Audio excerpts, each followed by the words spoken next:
What it do, Dream Team? It's your boy Neal and Mackenzie. Back with another reaction video, guys. Here we are, looking at Australia's greatest criminals. I'm intrigued to look at. I know a couple criminals from Australia that I've reacted to, but there might be a couple that I don't know. Before we jump in, make sure you subscribe, ring notification bell, give the video a thumbs up. Let's see. Yeah, some days I feel unfazed, like when I'm with my friends with a cut raise. Come Monday, I got a gun raised, suicidal do a die until hump day. Right back at it like an automatic, more drinks, more songs, more beats to rap. I need a shrink, I'm gone, more time keeps passing, no watch, no thoughts at all, just a hat, new era. Nah, he the GOAT, dog. He the GOAT. That cop chased him down so fast, though. Oh, look at it. Oh, you see the cop hit his knee? Oh my God. I feel home from Citizens Bank back to Camden Yards. It's a tale of two cities and trust we go hard. Trust we go hard, yes we go hard. You said we go hard, I said we go hard. Rocking my Bob Cousy, stocking up on the loose. The lyrics come easy, but the life isn't easy. Oh my God. I hate that for my guy. I hate it for him. Bro. They walk. Hey, I bet he moved the alcohol from the door. Right. That sucked, because he hit that pole so hard and flipped over. For that kettle, cause I'm talking bigger picture, and yes, I'm gonna hit you with the God dang.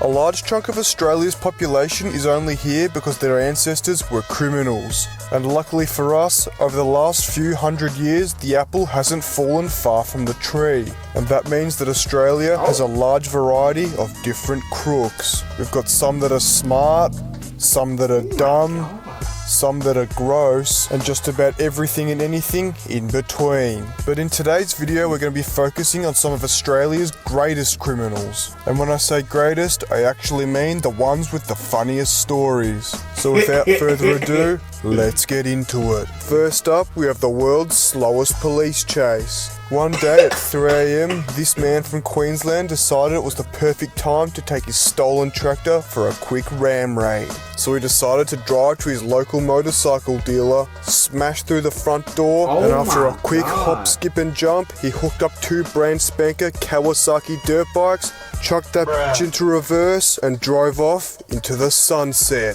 Except that's not quite where this story ends. You see, someone witnessed this whole ordeal and decided to call the cops. And due to the fact that he was driving a big yellow tractor with two bright green dirt bikes hanging from the front, it didn't take too long for the cops to find him. Now, I've watched enough Farmer Wants a Wife to know that... Did he try to dump it in that truck?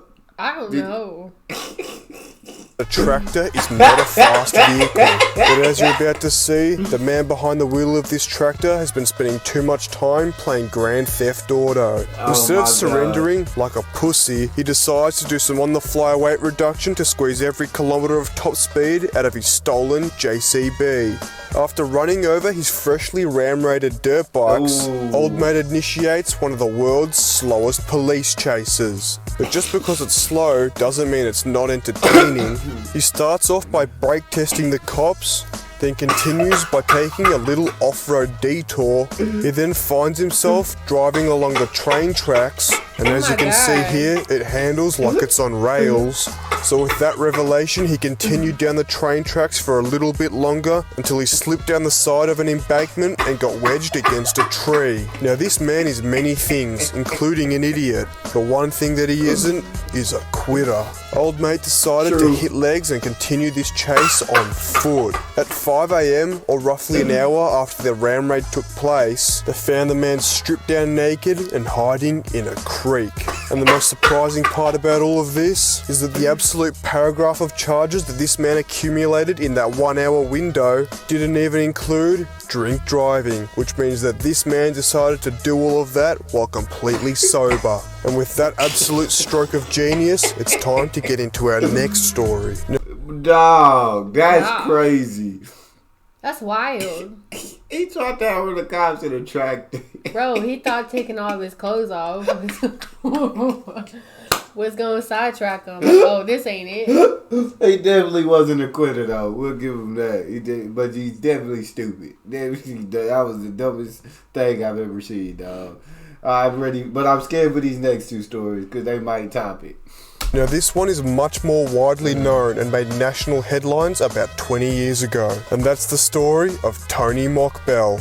Now Tony Mockbell was in trouble with the police for a few minor things such as murder and trafficking commercial quantities of drugs. Now at the time that this story took place, Tony was already on bail for drug charges. But a little birdie told him that at his next court appearance they were going to try and do him for murder. So when he found out this information, he did the next most logical thing, and that was to flee the country. Now when the day of Tony Mockbell's court case finally arrived and he was nowhere to be seen, they quickly realised that something was a bit fishy. Tony Mockbell realised that such a high-profile criminal like himself wouldn't be able to just jump on a plane and fly out of the country, so he gathered up a Good.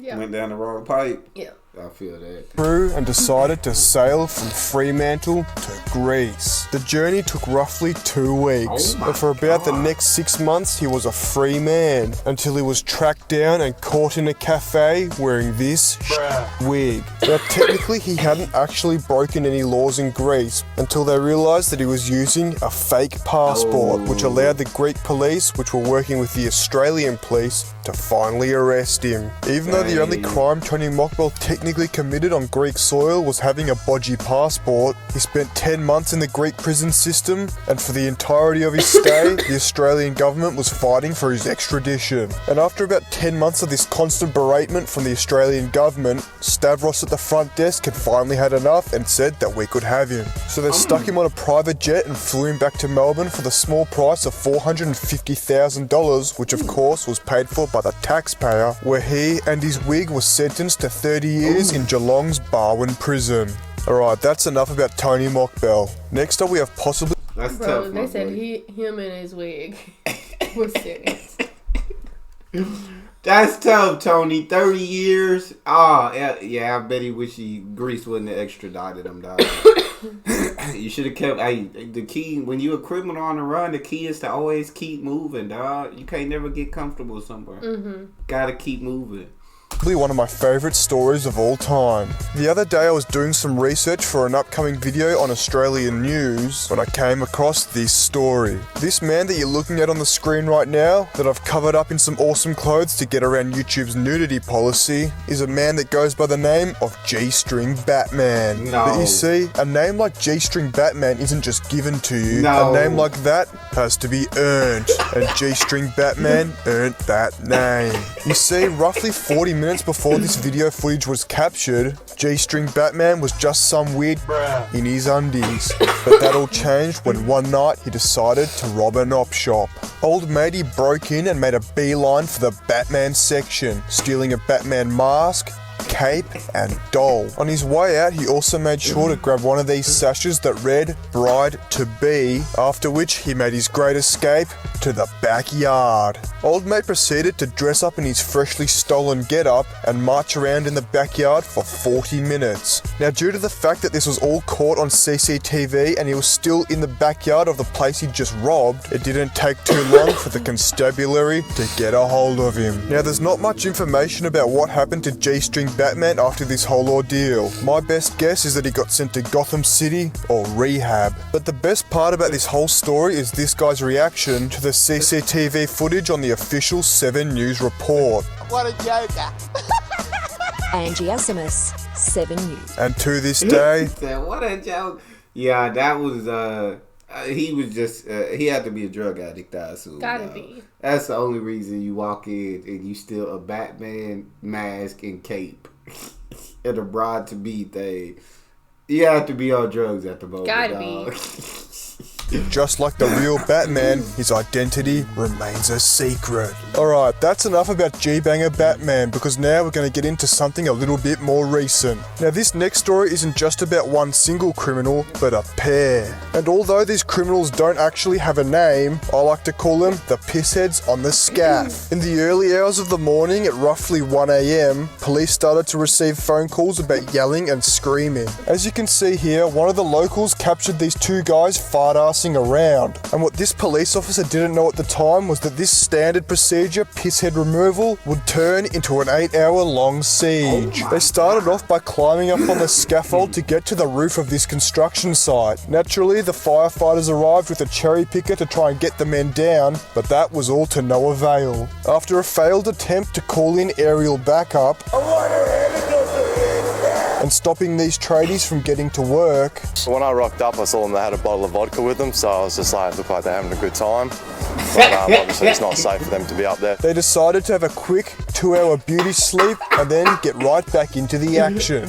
Naturally, they tossed some bags of concrete off the balcony and onto the road, and with that all done, they were ready to negotiate. What do you make a deal? You want a 4-pack of cruisers?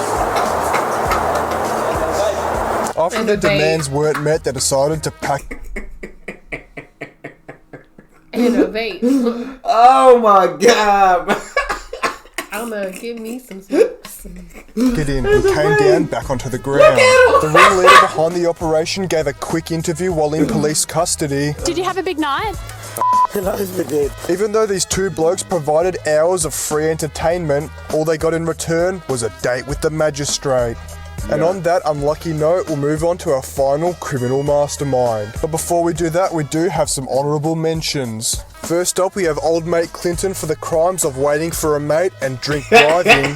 This bloke here for doing such a mean skid in his AU Falcon that he made it to the news. This legend here who copped a fine for farting at a police officer with full intent. Chopper Reed, and of course the keyboardist from Ocean Alley who stole the lid from a water bottle despite the fact that he's worth millions. Alright, now that that's over, we'll get into the police ankle breaker. Somehow this sharply dressed chap managed to garner the attention of the push bike patrol. But what he does next is insane. Instead of hitting legs like every other pissed idiot does, this bloke right here managed to somehow pull off a world-class ankle breaker. After sending this cop head over handlebars, he seemed quite impressed with his efforts. But Lieutenant Lycra was not laughing. Nursing a bruised ego, Lieutenant Lycra channeled his inner Officer Earl and chased him down like he was Flint Lockwood. And old matey almost got away with it until his fancy footwork finally let him down. As he hit the deck, he didn't even have time to bat an eyelid as Lieutenant Lycra came down on top of him, mixing him in the process. And unfortunately, you know his body gotta be skint up, dog. Just like every other crook on this list, he was also charged. So with that being said, the lesson you can take away from this video is that crime doesn't pay. And on that bombshell, it's time to end. So make sure to like, subscribe, comment, and share if you... Oh, that was good, dog. People are just weird. Weird, stupid, on drugs, drunk. Crazy, wild, ridiculous. Oh, but they make they make for good videos. Yes. They make for good content. God dang it! Oh, that was good. That's all we got. Make sure y'all subscribe, ring notification bell, get a video a thumbs up, and we out.